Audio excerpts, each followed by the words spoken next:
جنت کی سب سے بڑی نعمت ہے اللہ کا دیدار۔ جنت چھوٹی ہو جائے گی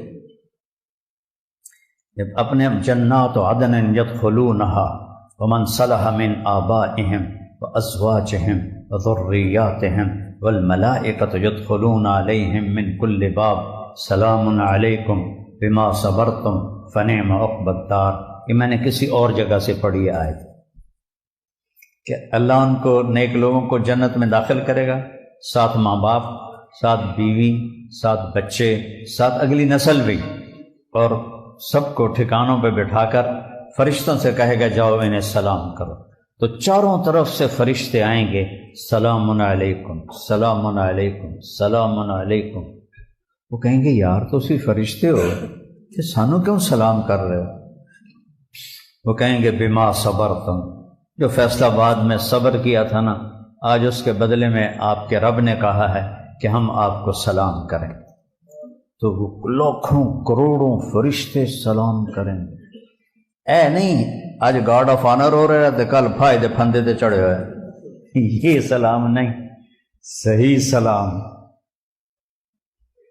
تو وہ اتنے خوش ہوں گے، فرشتے سلام کرنے، فرشتے سلام کر، ایک دم میرے رب کے عرش کے پردے اٹھیں گے اور اللہ اپنا دیدار کرا کے سامنے آئے گا، وہ کہے گا سلام قولا من رب الرحیم، میرے بندو تمہارا اب رب بھی تمہیں سلام پیش کرتا ہے۔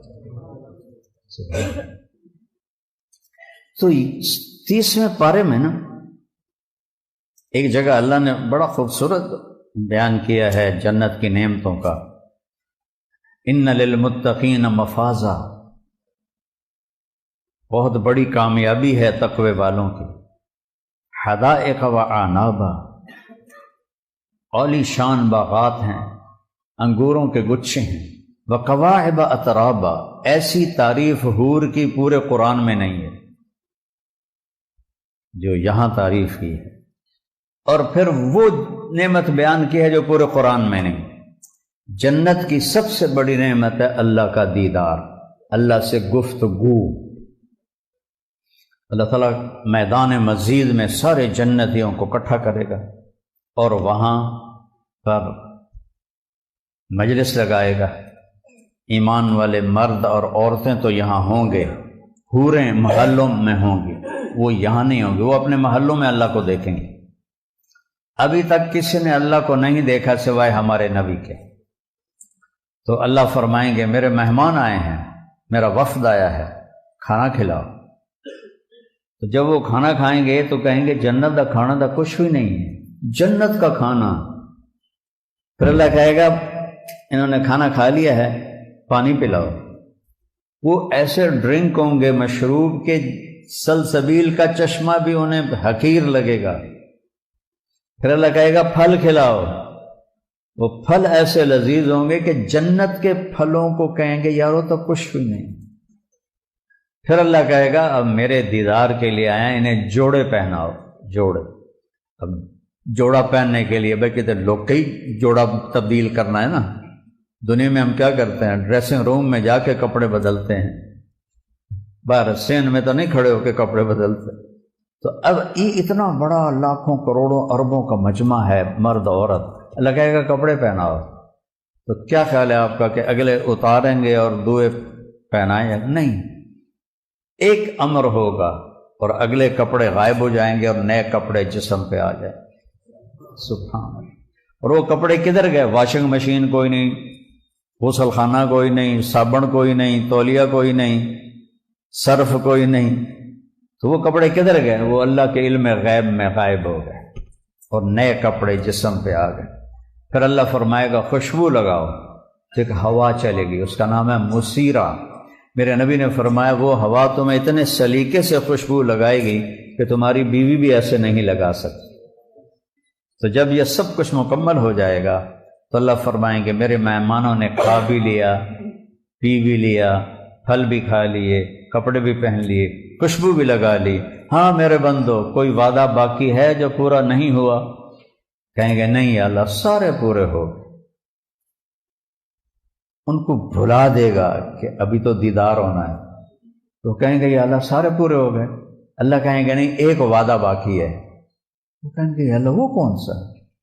تو نے دوزخ سے بچا لیا، تو نے ہمارا حساب آسان کر دیا، تو نے پل سے ہمیں گزار دیا، تو نے ہمیں اپنے عذاب سے بچا لیا، تو نے ہمیں جنت میں پہنچا دیا، اپنے دربار میں بٹھا دیا. اب وہ کون سا وعدہ باقی ہے؟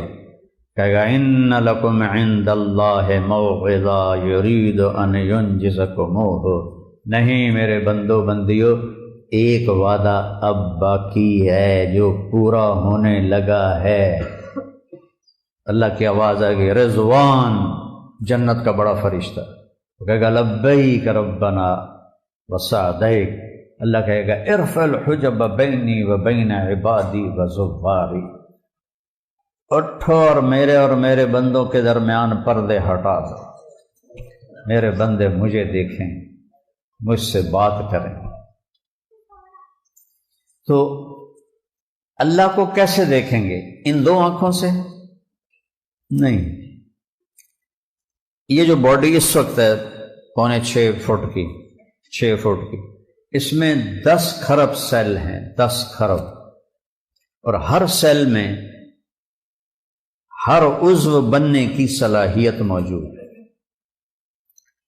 جنت میں یہ قد ہوگا 125 فٹ. تو 6 فٹ میں 10 کھرب ہیں، تو 125 فٹ میں کتنے سیل ہوں گے؟ کھرب ہا کھرب. جب اللہ پردہ ہٹائے گا تو ہر سیل کے اندر آنکھ پیدا ہو جائے گی. ان کھربوں آنکھوں سے اللہ کا دیدار کریں گے. اس کی جو لذت ہے، از لذت دیدارش خسرو چے دواں گفتن سر دادن و جان دادن نا دیدہ رخ یارے. خسرو اللہ کو دیکھے بغیر سولیوں پہ چڑھ گئے، آروں سے چر گئے. تو امیر خسرو فرماتے ہیں خسرو ابھی تو اللہ کو دیکھا نہیں اور ایسی قربانیاں دے دی، جب اللہ کو دیکھیں گے تو کیا نشہ ہوگا. تو یہ ان دو آنکھوں سے نہیں دیکھو گے، یہاں سے لے کر پاؤں تک ہر سیل میں آنکھ بنے گی، اور آپ کھربوں آنکھوں سے اپنے اللہ کو دیکھو گے اور دیکھنے کا مزہ لو گے. اور پھر جب اللہ سے بات ہوگی اور اللہ آپ سے بات کرے گا، ان دو کانوں سے نہیں سنو گے، ہر سیل میں اللہ کا سننے کی طاقت پیدا کرے گا، اور کھربوں سیلز کے ساتھ آپ اللہ کی آواز کو اپنے اندر محسوس کرو گے. تو اس لذت کو کون بیان کر سکتا ہے؟ 30ویں پارے میں اللہ نے یہ بیان کیا ہے، یا ایتھا النفس المطمئنہ ارجعی الی ربک. ارجعی الی الجنت نہیں کہا، ارجعی الی ربک، آجا اپنے رب کے پاس. یہ سب سے بڑا بیان ہے جنت کا. اور ایک ہے تعالی، آجا، ایک ہے ارجعی، لوٹا. بڑا فرق ہے. تعالی آؤ، آؤ. کہنے والے کے بول میں انتظار کا کوئی معنی نہیں، کہتا آ جاؤ. لیکن ارجعی میں کہنے والے کے بول میں انتظار ہے، آ جاؤ نا، واپس آ جاؤ نا، لوٹ آؤ نا. لوٹ آؤ میں انتظار ہے، آ جاؤ میں انتظار نہیں ہے، خبر ہے. تو یہاں کیا لفظ ہے، میں اس کی لذت کیسے بتاؤں آپ. میں کہنا ارجعی، واپس آ جاؤ، لوٹ آؤ. کدھر؟ اپنے رب کے پاس. الی ربک، ہوئے ہوئے ہوئے ہوئے، راضیۃ مرضیہ. تو اپنے رب پہ راضی اور رب تجھ پہ راضی. راضیتاً پہلے کہا ہے، مرضیتاً بعد میں کہا ہے کہ تو اپنے رب پہ راضی اور رب تجھ پہ راضی. پھر کہا فادخلی فی عبادی وادخلی جنتی. آ میرے بندوں کے پاس آ جا، آ جا میری جنت میں آ جا. جنتی کا لفظ بھی قرآن میں صرف یہیں آیا ہے، جنت جنت جنت. کہ جنتی، میری جنت، یہ صرف 30ویں پارے میں. اور ارجعی الی ربک، یہ بھی قرآن میں کہیں نہیں، 30ویں پارے میں ہے. اس لیے میں کہتا ہوں جیسی جنت ان 3 لفظوں میں بیان ہوئی ہے پورے قرآن میں بیان ہوئی. ارجعی، جیسے آپ کا دوست کہیں گیا ہوا آپ فون پر کہتے ہیں کب آؤ گے، کب آؤ گے میں انتظار کا معنی ہے کہ میں انتظار کر رہا ہوں کب آؤ، تو ارجعی میرے بندے آ جاؤ نا، واپس آ جاؤ، کب آؤ گے؟ کدھر؟ الی ربک، اپنے رب کے پاس۔ کیا کمال ہے، اضافت کیا کی، ربک، ربکم نہیں کہا، ایک ایک کو الگ الگ کہہ رہا ہے، اپنے رب کے پاس، اپنے رب کے پاس، اپنے رب کے پاس، اپنے رب کے پاس، آ جا آ جا، فادخلی فی عباد، جو میرے پیارے ہیں ان کے پاس آ کے بیٹھ جا، وادخلی جنتی، میری جنت میں آ کے بیٹھ جا۔ پورے قرآن میں جنتی کا لفظ یہاں کے علاوہ کہیں نہیں ہے، ارجعی الی ربک پورے قرآن میں اس کے علاوہ اور کہیں نہیں ہے، اس لیے میں کہتا ہوں جیسی جنت یہاں بیان ہوئی ہے کہیں نہیں ہے۔ یہ 30ویں پارے کا نہیں، پورے قرآن کا خلاصہ ہے جو میرے رب نے بیان فرمایا ہے۔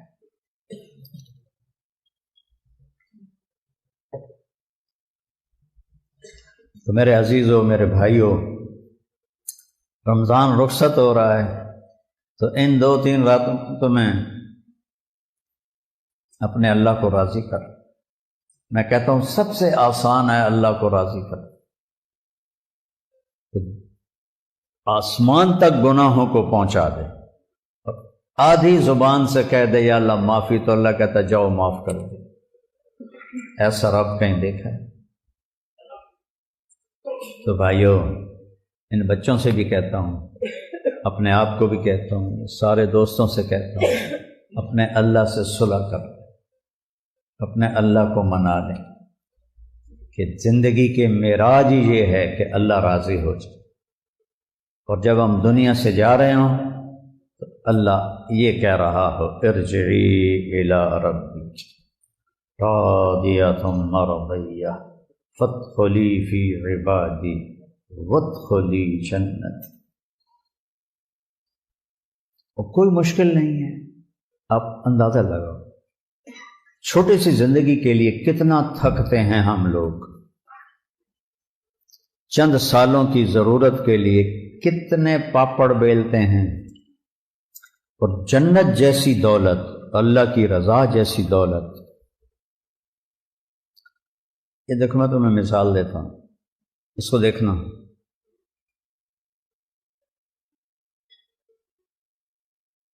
قطرہ گر گیا ہے، اب پانی کی تری لگی ہوئی ہے، ٹھیک ہے، آپ محسوس کر رہے ہیں، نظر نہیں آ رہی ہوگی، قریب والے دیکھ رہے ہیں، جنت کے پانی میں یا سلسبیل میں یا معین میں یا رحیق میں یا زنجبیل میں یا کافور میں، جتنے بھی وہاں چشمے دریا ہیں، ان میں اتنی انگلی ڈالی اور یوں باہر نکالی، اور آسمان پہ بیٹھ کے انگلی کو نیچے کر دے، اتنی جو اب پورا جڑا ہے، صرف پانی ڈبا ہے، یا جنتی شراب ڈبا، یا دودھ ہے یا شہد ہے،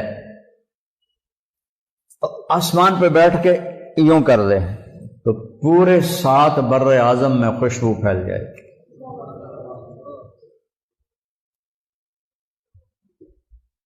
مہنگی سے مہنگی خوشبو لگاؤ، آدھے گھنٹے بعد لگتا لائی کوئی نہیں،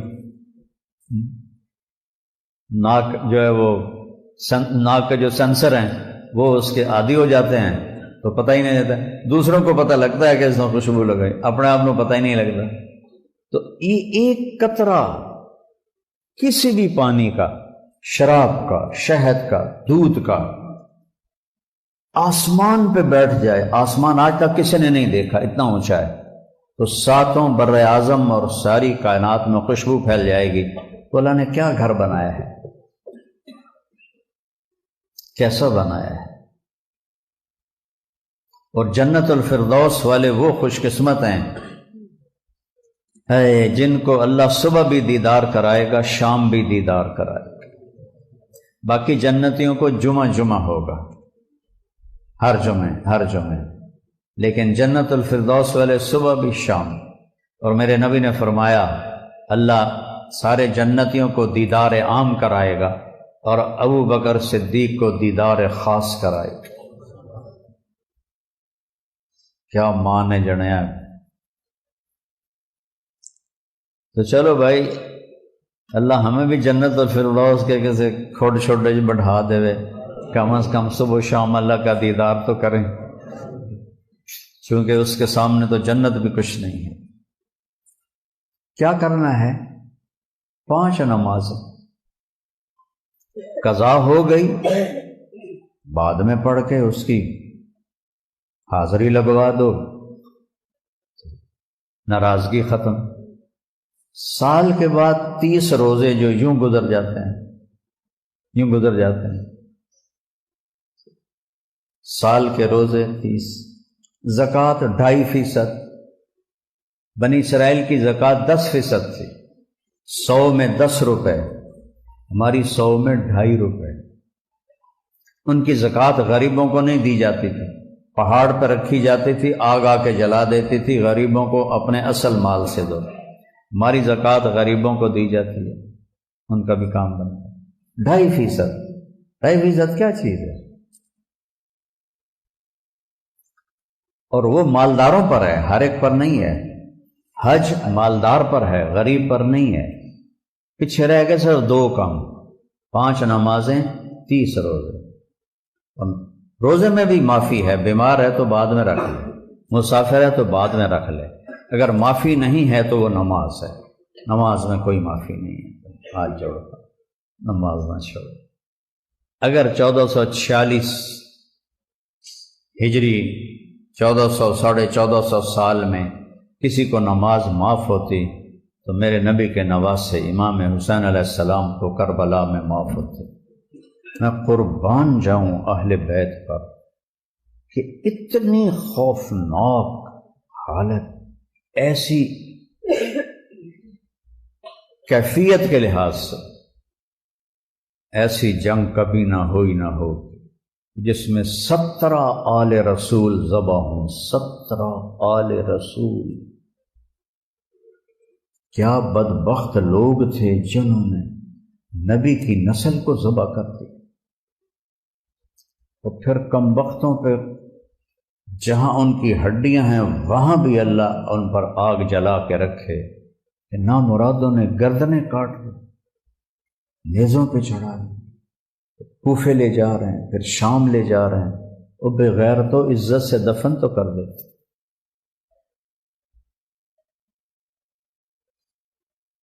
یزید نے نہیں کہا تھا کہ قتل کرنا، لیکن اس نے ان 3000 کا سر کیوں نہیں لایا؟ ابن زیاد کی کیا حیثیت تھی یزید کے سامنے؟ اس کی گردن اڑا دیتا، اس کے لشکریوں کی گردن اڑا دیتا۔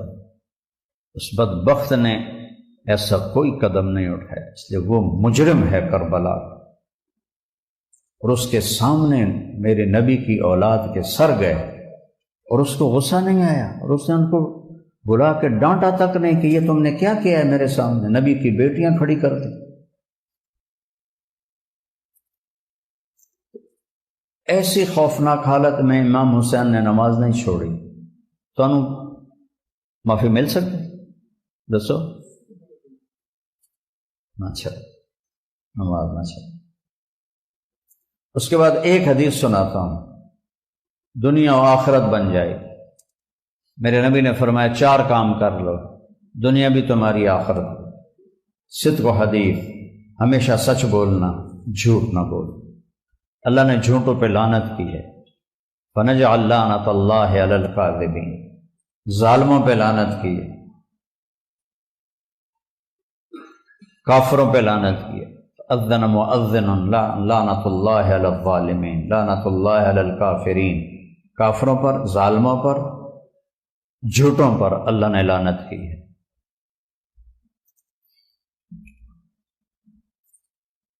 تو میرے نبی نے فرمایا سچ بولنا، جھوٹ نہ بولنا۔ نمبر 2، ہمیشہ دیانتداری سے کام کرنا، 2 نمبری نہ کرنا، دھوکہ نہ دینا، 2 نمبری نہ کرنا۔ 2، تیسرا، اپنے اخلاق اچھے رکھنا، کسی کو دکھ نہ دینا، تکلیف نہ دینا، خاص طور پہ والدین، خاص طور پہ بیوی کو عزت دینا کمال ایمان ہے۔ میرے نبی نے فرمایا قیامت کے دن سب سے قریب میرے وہ ہوگا جس کے اخلاق اچھے ہوں گے اور جس کا اپنی بیوی کے ساتھ انتہائی خوبصورت سلوک ہوگا، وہ سب سے زیادہ میرے قریب ہوگا۔ اور بیوی کو ہی سب سے زیادہ ذلیل کیا جاتا ہے۔ ہمارا جو سسرالی معاشرہ ہے وہ ہندی ہے، اسلامی نہیں ہے، ہندی معاشرہ ہے۔ ہمارے ہاں اسلام آیا تصوف کے راستے، تصوف میں صرف عبادات پہ زور تھا، معاشرت پہ کوئی نہیں تھا۔ پھر علماء زیادہ یہاں فلسفی تھے، فقہ زیادہ تھا، سیرت کوئی نہیں تھی، تو نبی والی زندگی گھروں میں نہیں آئی۔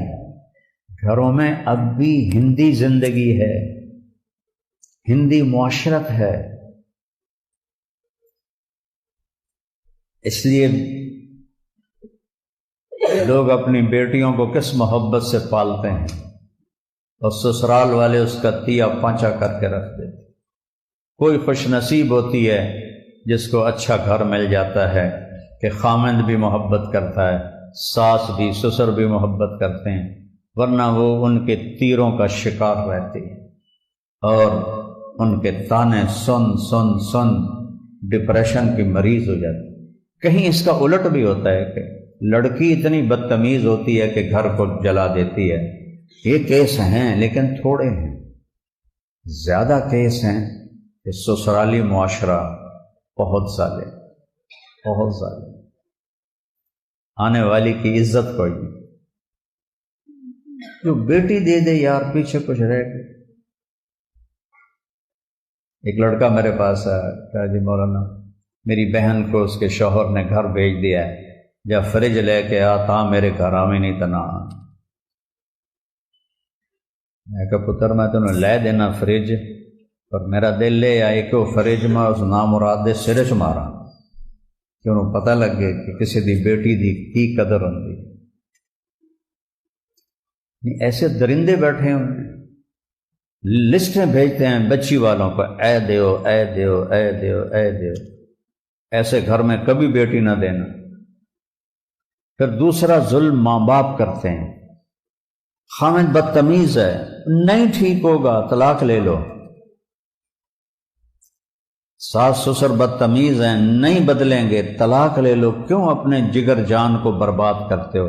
بیٹی صبر کر، بیٹی صبر کر، تو نبھا، ساڑی بےزتی ہے، تین طلاق ہو جاوے۔ او اللہ کے بندو، جس کو تم نے جنا ہے وہ ذبح ہو رہی ہے، تم اپنی ناک بنا رہے ہو کہ ساڑی بےزتی ہے، 1000 دفعہ بےزتی ہو۔ اپنی بچی کو بچاؤ، اپنی بہن کو بچاؤ، اپنی بیٹی کو بچاؤ۔ میرے نبی نے فرمایا جو اور بیوی پہ ہاتھ اٹھاتا ہے وہ انسان ہی نہیں ہے۔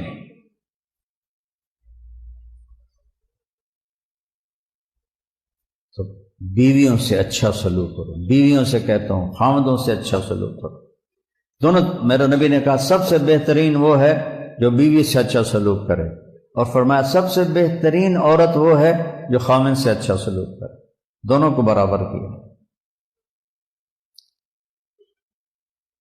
نبی والی معاشرت پڑھو۔ میرے نبی نے 11 شادیاں کیوں کیں؟ شوق کی نہیں تھیں۔ شوق کی ہوتی تو 25 سال کی عمر میں 40 سال کی بیوہ سے کوئی شادی کرے گا؟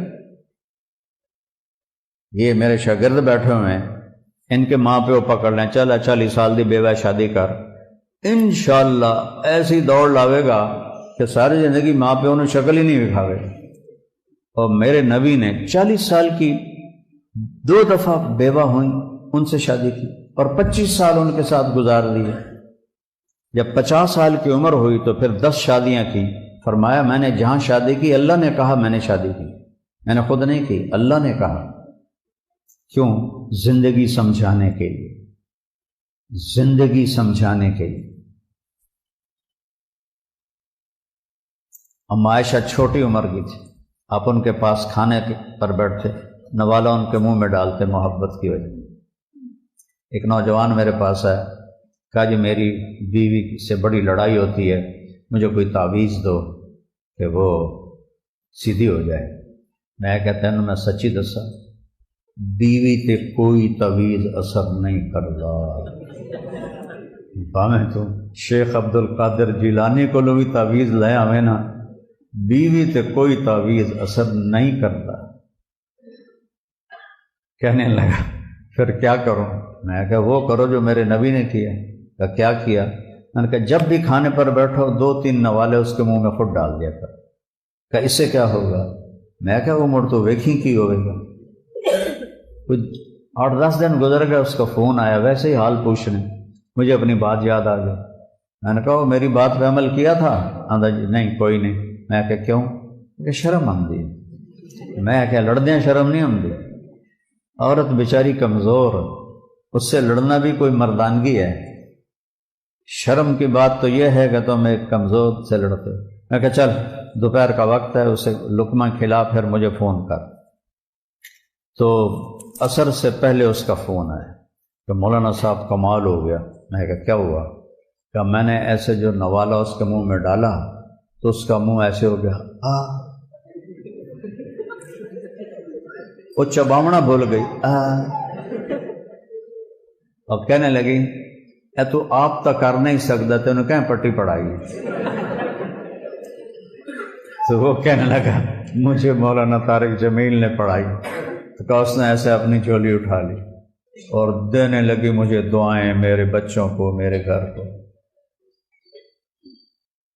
2 بول محبت کے آپ لوگوں کا دل خرید سکتے، ایک مسکراہٹ سے آپ لوگوں کے دل خرید سکتے۔ لیکن یہاں ذہن ہے میں خامدہ، میری نوکر ہے، میری ماں دے بھی خدمت کرے، میرے پیو دے بھی خدمت کرے، میری بہنوں دے بھی خدمت کرے، میرے بھائیاں دے بھی خدمت کرے۔ وہ تیری نوکرانی ہے یا بیوی ہے؟ اس کے ذمہ ہی نہیں۔ میں ممبر رسول پہ بیٹھا ہوں، بیوی کے ذمے میرے ماں باپ کی خدمت نہیں ہے، میری بہنوں بھائیوں کی خدمت نہیں ہے، صرف اپنے خامد کے لیے وہ آئی ہے۔ اس سے تو ہماری اولادیں ڈپریشن کا شکار ہو کے پیدا ہو رہی ہیں، تو آنے والی لڑکی پر اتنا پریشر ڈالتے ہیں تو ڈپریشن کا شکار ہو جاتی ہے، اور اندر پلنے والا جو بچہ ہے وہ بھی ڈپریشن زدہ پیدا ہوتا ہے۔ تو سچ بولو نمبر 1، کسی کو دھوکہ نہ دو نمبر 2، کسی کی دل آزاری نہ کرو، اس کو میں نے تھوڑا تفصیل سے بیان کیا ہے کہ کسی کے ساتھ بدتمیزی نہ کرو، اور چونکہ بیویوں کو بہت حق تلفی ہوتی ہے۔ اور ایک دوسری چیز کہ بیٹیوں کو، بہنوں کو وراثت میں حصہ نہیں دیتے، لوگ خود کھا جاتے ہیں، بہت بڑا ظلم ہے۔ کوئی چوری کرتا، کوئی جوتی اٹھاتا ہوا پکڑا جائے تو سارے نمازی رل کے انہوں لتر مارنا شروع کر دیں۔ جس نے اپنی بہن کی جائیداد ہڑپ کر لی، اس کمبخت سے بڑا بھی کوئی چور ہو سکتا ہے؟ کہ ایک پیٹ سے نکلے ہوئی بہن، ایک چھاتی کا دودھ پینے والے بہن بھائی، اللہ نے اس بچی کا حق رکھا ہے باپ کی جائیداد میں، ماں کی جائیداد میں، اور بھائی سارا کھا جاتا ہے، حرام ہو جاتا ہے سارا رزق۔ اپنی بیٹیوں کو جائیداد نام کر کے مرو، نہیں تو تمہارے بیٹے نہیں دیں گے۔ پورا پاکستان پھر کے بتا رہا ہوں، کسی صوبے میں بیٹیوں کو دینے کا کوئی رواج نہیں، چاہے کوئی دیندار ہے، چاہے کوئی داڑھی والا ہے، چاہے کوئی بڑا صوفی بزرگ ہے، چاہے کوئی تبلیغی ہے، چاہے جو بھی اس کے ساتھ لیبل لگا ہوا ہے، بہنوں کو کوئی حصہ نہیں دیتے۔ دیا کرو، اللہ نے حصہ رکھا ہے۔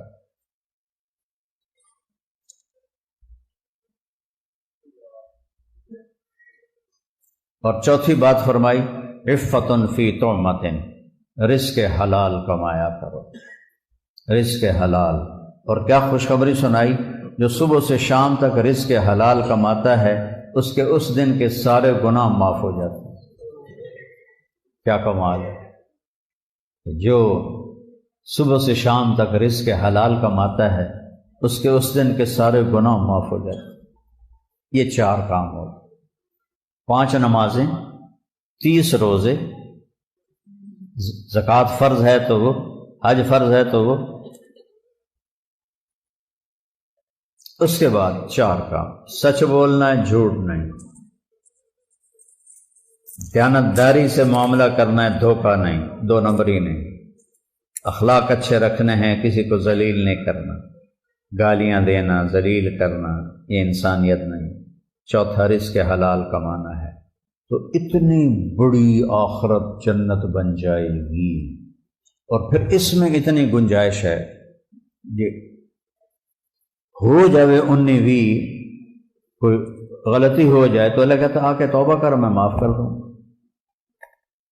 شرک معاف کر دیتا ہے تو یہ تو چھوٹی چیز ہے۔